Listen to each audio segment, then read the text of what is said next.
This video was brought to you by Slidebean, a platform for startups and small businesses to create professional investor decks and sales presentations. Get 1 free month by signing up at slidebean.com/YouTube.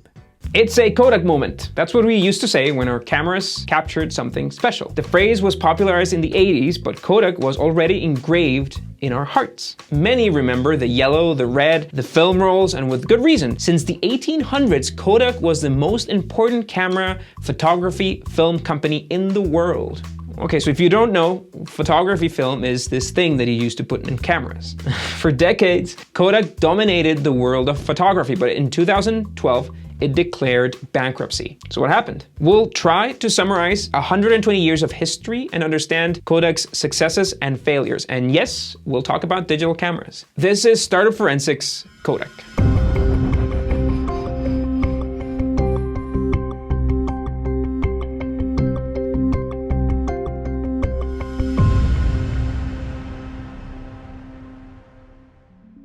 The origins of Kodak. In the 1880s, George Eastman manufactured dry plates for photography. Think of them as very, very basic photographic film.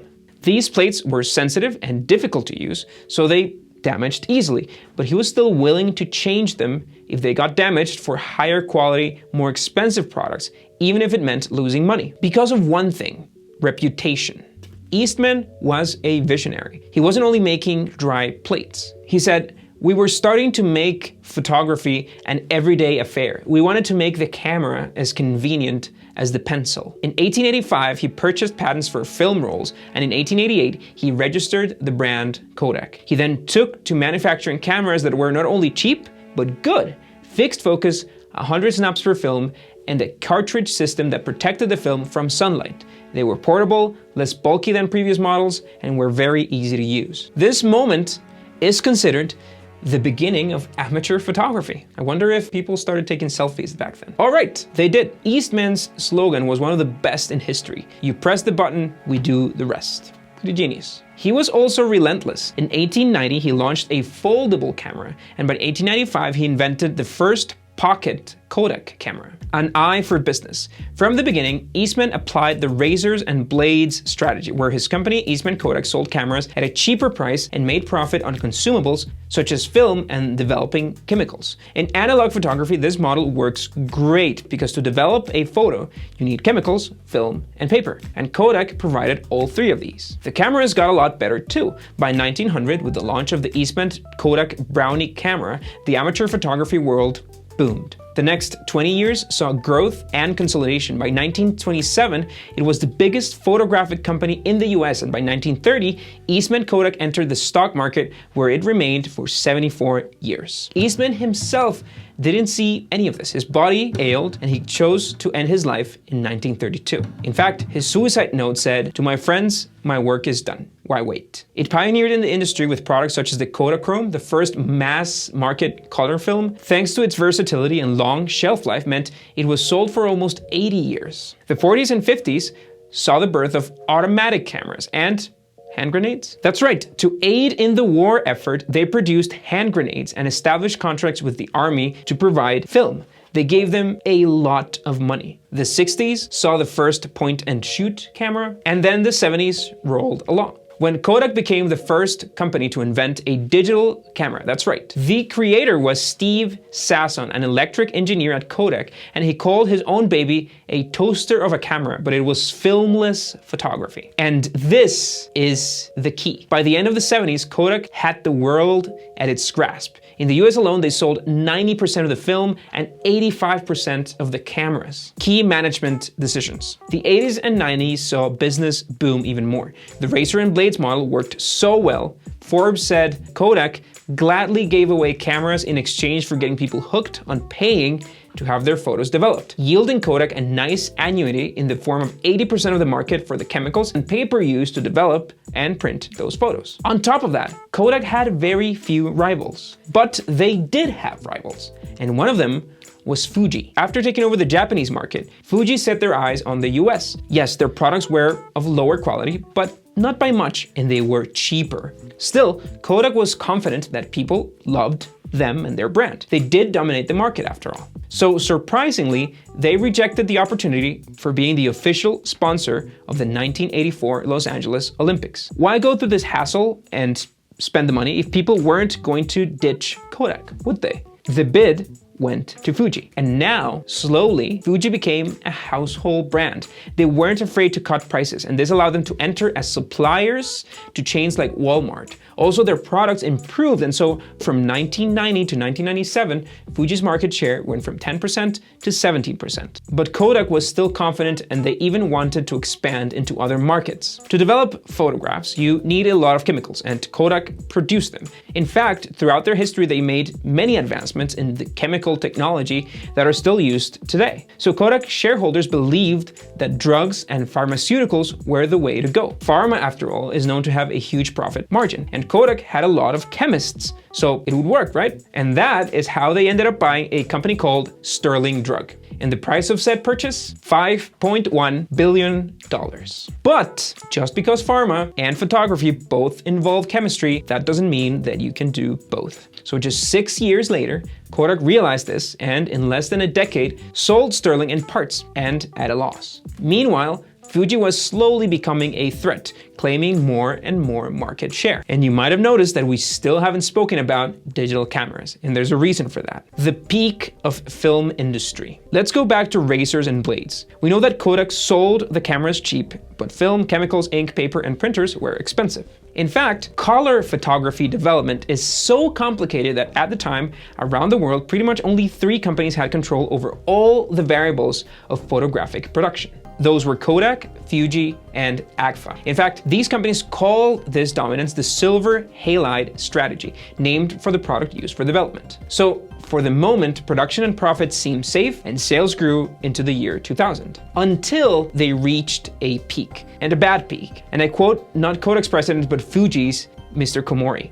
A peak always conceals a treacherous valley. Here's the thing, analog photography is complicated, but digital isn't. A camera that doesn't require film can pretty much be made by any tech company. All they need to do is buy the components and put them together. There's no need for film or rolls or chemicals. And the decade of the 2000s was the decade of digital cameras. So Kodak now faced competition from a lot of small companies. And at first, the analog camera and film market shrank slowly, but within 2 years, it plummeted. We're talking 20 to 30% decrease per year. Kodak, of course, took a big blow. Even if sales remained level, profit went from $1.5 billion in 2000 to half of that just 2 years later. But it wasn't the digital camera per se, Kodak and the digital era. Let's make it clear, Kodak never really rejected the digital camera. They invented the first one, and during the 80s, they invested heavily in digital. The CEO at the time, George Fisher, even reached out to Microsoft in order to explore digital photography. And during the 90s, the Apple QuickTake digital cameras were in fact Kodak rebranded products. Even after Fisher was gone and replaced by Daniel Karp, the country tried to venture into digital with a software for transferring pictures from the camera to the computer. And it kind of seemed to work. In 2005, Kodak sold 25% of the market's digital cameras. So they understood digital. What happened? Well, they didn't understand something else. I'm quoting Michael Hiltzik from the LA Times. Kodak's executives couldn't foresee a future in which film had no role in image capture at all, nor come to grips with the lower profit margins or faster competitive pace of high-tech industries. And the inventor of the first digital camera for Kodak, Steve Sasson, agrees. He recalls that when he presented the camera to the technical personnel at Kodak, people loved it. But it was filmless technology. So management's reaction was, well, that's cute, but don't tell anyone about it. Talk about killing the golden goose. Kodak simply relied too much on film and razor and blades. But digital cameras were cheaper every day and with smaller margins. They were commodities, so long gone were the days of the silver halide and huge profit. And though they were selling digital cameras, they weren't making money. On average, they were losing $60 per camera sold. They were unable to make a camera that was profitable enough to maintain the film division and couldn't compete with Asian manufacturers like Nikon, Canon, and Sony, companies that had no film division to maintain. They were bleeding to death, and other digital cameras were getting better. So Kodak's share in the digital camera market went from 24% to 15% to 9.6% to 7%. Desperate times. In 2005, Karp realized it was futile and he stepped down. In came Antonio Perez, who rocked the company. He let go of 27,000 employees and outsourced a lot of their manufacturing. Then he decided to aim towards the printing business that supposedly was a high margin market. The strategy seemed adventurous. Instead of having cheap printers and expensive ink, Kodak did the opposite. Expensive printers but very cheap ink. In 2011, this project was supposedly close to making a profit, or so they claimed, because printing too was on the decline. And there was this company called Hewlett-Packard that had been doing this for a couple of years. So in 2012, they abandoned the printing market altogether. With no money, Kodak was desperate. They sold of their portfolio and looked to make profit through patent lawsuits. They got $838 million against LG, but losses kept piling on and millions vanished quickly. By 2012, analysts suggested that the company declare bankruptcy, which they did, and Citibank came to the rescue with $950 million and 18 months to reorganize. Kodak also decided on one thing: it would stop making cameras. By September 2013, Kodak emerged from bankruptcy protection with a different focus: commercial and industrial printing. The change was very rough. They slashed the workforce by 50,000 employees. They closed 13 film plants and 130 photo labs. This just goes to show how big Kodak was. The new Kodak is different. They have high quality commercial printing technology, electronic imaging, and graphic services.